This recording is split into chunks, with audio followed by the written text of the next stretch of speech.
اب یہ اندازہ کریں سارے ملک میں یہ محبت رسول کا طوفان آیا ہوا ہے. اجیو انہوں نے وہاں احتجاج کیا تو حضور صلی اللہ علیہ وآلہ وسلم کی گستاخی ہوئی ہے.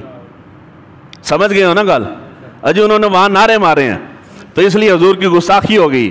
یہ علماء کے گروپ بنے ہوئے تھے, سارے گروپوں کے اندر میسج بڑی دھڑا دھڑ چل رہے تھے کہ جی آج جمعے کے اوپر اس واقعے کی مذمت کرنی ہے. پریشان ہو گئے ہو, خبریں سنتے ہوتے پریشان ہو کے میں دیکھ رہے ہیں, میں جیو دا رپورٹر ہوں.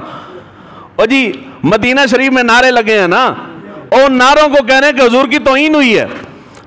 جھوٹ بولنا جھوٹ ہے, چاہے آپ مسجد سے باہر بولیں یا مسجد کے اندر بولیں. اگر مسجد کے اندر بیٹھ کے جھوٹ بولتے ہیں وہ تو بدرجہ اولا گناہ ہے. رشوت دینا گناہ ہے, اگر مسجد میں بیٹھ کے کرتے ہیں تو وہ بدرجہ اولا بڑا گناہ ہے. اور اگر آپ مسجد نبوی میں حرم میں بیٹھ کے رشوت دیتے ہیں تو اس سے بڑا گناہ ہے. بات سمجھنی ہے.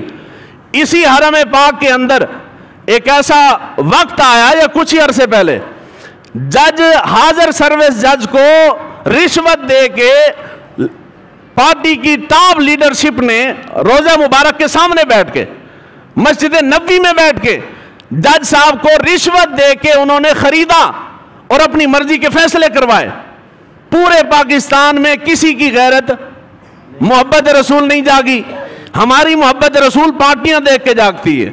ہماری پارٹی کا معاملہ ہو تو پھر محبت رسول نہیں جاگتی, مخالف پارٹی کا مسئلہ ہو جائے تو پھر جاگ جاتی ہے.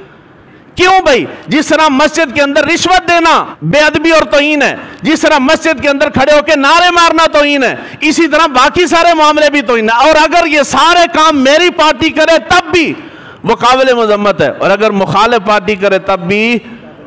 وزیر صاحب نے سورہ فاتحہ کی آیت مبارکہ کی توہین کی اقوام متحدہ میں بیٹھ کے, پورے پاکستان میں کسی کو تکلیف نہیں ہوئی. کوئی کھڑا ہوتا نا مائی کا لال وہ کہتا کہ اس نے توہین کی ہے, نہیں, وہ اپنی پارٹی کے تھے. یہ چیلے چمچے سارے اس طرح کی تحریکیں چلانے والے انہی کے لوگ ہیں.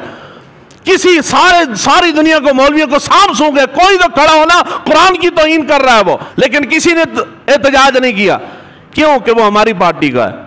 اگر اب آج مخالف پارٹی کا مسئلہ بنا ہے تو سارے کھڑے ہو گئے. اب جو ہے نا تحفظ ناموس رسالت کا مسئلہ بن گیا. یہ ڈرامے اگر کرنے بھی ہیں نا تو محبت رسول کے نام پہ نہ کریں, کسی اور مسئلے پہ کر لیں.